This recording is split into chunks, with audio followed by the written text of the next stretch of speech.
Let's dive into Harry Potter's darkest chapter. A chapter where the shadows grow longer and the sense of dread is almost tangible. The world we once knew is slipping away, replaced by fear and uncertainty at every turn. The wizarding world is under siege, Voldemort has returned, and he's taken over everything. The streets that once bustled with magic and laughter are now patrolled by dark forces. The sense of safety that once existed has vanished, replaced by a chilling silence and the ever-present threat of danger. The Ministry of Magic has fallen.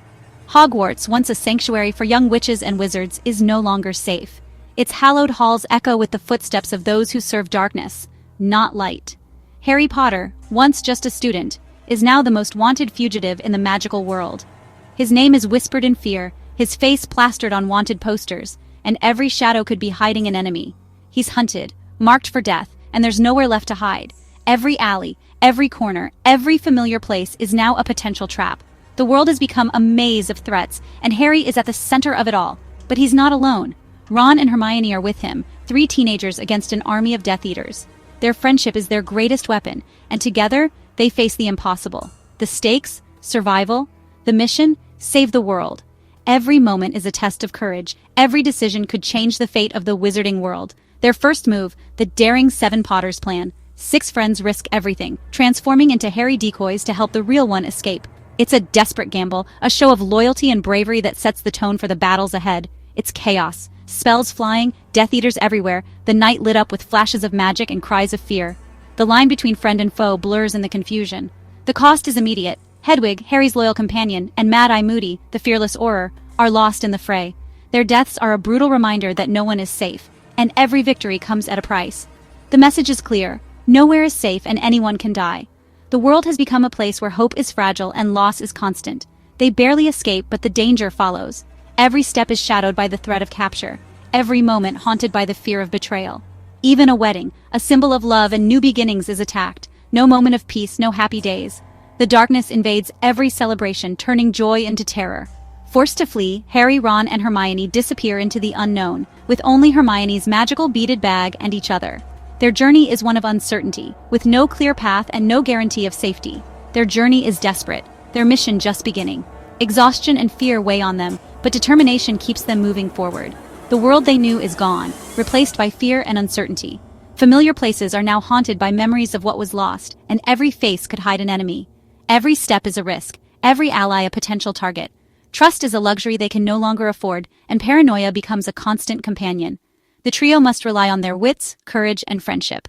In the darkness, their bond is a small but vital light, guiding them through the unknown. There are no more teachers to protect them, no safe havens. The places that once offered comfort and guidance are now empty, locked, or dangerous. The war has come to them, and it's only just begun. The fight is no longer distant, it's personal, immediate, and inescapable. The opening sets a relentless, heart-pounding tone. Every heartbeat is a reminder of what's at stake, every moment a test of resolve. The comfort of childhood is over. This is a fight for survival. The innocence of youth has been stripped away, replaced by the harsh realities of war. The wizarding world is in darkness, and hope is in short supply. Shadows stretch across every corner, and the light of resistance flickers uncertainly. Harry's journey is no longer about school or growing up. It's about survival, sacrifice, and the burden of destiny. It's about facing evil head-on, with everything to lose. The enemy is powerful, merciless, and always one step ahead. The trio's bond will be tested like never before. Fear, doubt, and loss threaten to tear them apart, but their friendship is their greatest strength. Every decision could mean life or death. The weight of their choices is crushing, and hesitation could be fatal. The mission is clear: run, hide, fight, survive. There's no turning back, and every day is a battle. The real story begins now, and no place is safe. The journey ahead is filled with danger, but also with the hope that somehow they can make a difference. The hunt for Voldemort's soul has begun. The fate of the wizarding world rests on their shoulders, and the darkness has never felt so close. What's the plan? Destroy Voldemort's secret to immortality, his Horcruxes. Dumbledore discovered Voldemort split his soul into objects, making him nearly impossible to kill. Harry, Ron, and Hermione must find and destroy these Horcruxes, but they don't know what or where they are. Their first target, a locket, stolen by Dolores Umbridge. The locket isn't just hard to destroy, it's toxic, corrupting whoever wears it. It preys on their fears, turning friends against each other. The burden is heavy, and the locket's influence nearly tears them apart. The mission is more than a scavenger hunt. It's a battle for their sanity and friendship. Every Horcrux is a fight, not just with Voldemort, but with themselves. The enemy is both outside and within. Destroying Voldemort's soul means risking their own. Hiding isn't enough, they need to act. The clock is ticking, and every second spent in the shadows brings new dangers. Their hearts pound as they gather their courage, knowing that hesitation could mean failure, or worse. The Locket Horcrux is with Umbridge, deep inside the now corrupt Ministry of Magic. The building, once a symbol of order, now radiates menace and suspicion, its halls echoing with the footsteps of those who enforce Voldemort's will. Breaking in is madness, but they have no choice. The fate of the wizarding world depends on their success. Doubt flickers in their eyes, but resolve hardens their expressions. They must press on, no matter the cost. Using Polyjuice Potion, they impersonate ministry workers and infiltrate the heart of enemy territory. Every movement must be perfect, every word carefully chosen. One slip could expose them all. The ministry is a nightmare. Muggleborns persecuted, fear everywhere. Every step risks exposure. The air is thick with paranoia, and the trio feels the weight of countless eyes watching, searching for any sign of rebellion. Hermione faces Umbridge in a tense courtroom, while Harry searches her office. The pressure is immense. One wrong move, and everything will fall apart. Time is running out as they race against discovery. The heist unravels fast. Their cover is blown, chaos erupts. Alarms blare, panic spreads, and the Ministry's forces close in. The trio must think quickly to escape the tightening net. They escape with the locket, but Ron is badly injured. Blood stains his shirt as his friends drag him to safety, desperation fueling their flight. The cost of victory is painfully clear. The Ministry knows they're fighting back, and the hunt intensifies. Security tightens, and the trio's faces are burned into the memories of every guard and official. They've won a battle, but the war just got deadlier. The trio is more exposed than ever, forced to hide in the shadows, always on the move, never able to rest. Their victory comes at a steep price. The world is watching, and Voldemort's grip tightens. Every headline, every whisper reminds them that the enemy is everywhere. Every move is dangerous, every ally at risk. The mission continues, but the cost is rising. There's no turning back.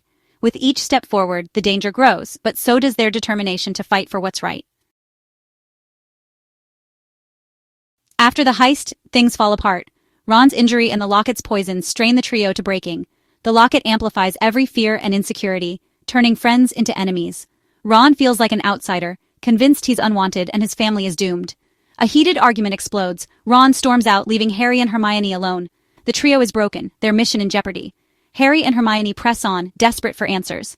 They visit Godric's Hollow, but it's a trap. Nagini attacks, and Harry's wand is destroyed. They're at their lowest, friendless, weaponless, and lost. The darkness isn't just outside, it's inside them. Despair threatens to win. In the depths of despair, a new mystery emerges, the symbol of the Deathly Hallows. They seek out Xenophilius Lovegood, who tells them the legend: 3 magical objects, the Elder Wand, Resurrection Stone, and Invisibility Cloak. Together, they make the Master of Death. Harry realizes he already has the cloak, and Voldemort is after the Elder Wand. The quest splits: hunt Horcruxes or pursue the Hallows. Harry is tempted by the Hallows' power, especially the chance to see his parents again. Hermione warns it's a dangerous distraction. The trio is divided, their focus shaken. The lure of ultimate power threatens to derail their mission. The line between myth and reality blurs. In the depths of the forest, Ron returns at the last possible moment, saving Harry from certain doom and destroying the Locket Horcrux with a surge of courage. The reunion is emotional, a spark of hope in the darkness, as the friends realize their mission is far from over. Reunited and more determined than ever, the trio sets their sights on another Horcrux, Hufflepuff's Cup, a priceless artifact hidden deep within the heavily guarded vault of Bellatrix Lestrange at Gringotts Bank. The stakes are higher and the risks even greater. Breaking into Gringotts is considered madness. The bank is protected by cunning goblins, powerful enchantments, and most terrifying of all, a chained dragon lurking in the shadows, ready to incinerate intruders. With the reluctant help of Griphook the Goblin, they disguise themselves and infiltrate the bank. But trust is fragile, and betrayal hangs in the air, threatening to unravel their plan at any moment. The heist descends into chaos. Cursed treasures multiply uncontrollably, alarms echo through the stone halls, and Griphook seizes his chance to double-cross them, leaving the trio trapped and desperate. With no other way out, they make a daring, heart-pounding escape, clinging to the back of the dragon as it bursts through the stone roof, soaring above the city in a breathtaking flight to freedom. They manage to secure the Horcrux, Hufflepuff's Cup, But at a terrible cost, they lose the sword of Gryffindor, the only weapon capable of destroying it, leaving them with a new dilemma. Worse still, Voldemort senses the breach. He now knows his enemies are hunting down the fragments of his soul, and his rage is boundless. Time is slipping away. The final battle looms on the horizon, and every second counts as the forces of good and evil prepare for the ultimate confrontation. Though battered, bruised, and exhausted, the trio's resolve is unbreakable. They lean on each other, their friendship stronger than ever in the face of overwhelming odds. Every hard-won victory brings new dangers. Shadows close in, and the threat of betrayal and loss is ever present as they race toward their destiny. The stakes have never been higher. Voldemort's fury is unleashed upon the wizarding world, and the darkness threatens to consume everything they hold dear. The endgame is set in motion. The last stand awaits at Hogwarts. The fate of the world will be decided within its ancient walls as heroes and villains prepare for the battle of their lives. The final Horcrux is at Hogwarts. The trio returns to a school transformed into a fortress. Students and teachers prepare for war. No one will surrender Harry. The Battle of Hogwarts erupts. Spells fly, giants smash walls, and friends fall. Amid chaos, Ron and Hermione destroy Hufflepuff's cup. Harry finds and destroys Ravenclaw's diadem. The losses are devastating. Fred, Lupin, Tonks, and more. Only one Horcrux remains. Nagini, Voldemort's snake, always at his side. The castle's defenses crumble. Voldemort's victory seems certain. The trio races against time, hope fading. The cost of war is heartbreakingly real. The end is near. Voldemort calls a truce. Harry must surrender or everyone dies. In the Great Hall, Harry sees the cost of war. Friends and mentors lost. Snape's dying memories reveal the truth. He loved Lily Potter and protected Harry all along. The biggest secret, Harry himself is a Horcrux. For Voldemort to die, Harry must die too. Harry walks alone into the forest, ready to sacrifice himself. He uses the resurrection stone. His parents and loved ones give him courage. Voldemort strikes. Harry falls. But he's not dead. In Limbo, Dumbledore explains, Voldemort only destroyed his own soul fragment inside Harry. Harry can choose to return, and he does. He wakes, ready for the final fight. The last piece of Voldemort's soul is gone.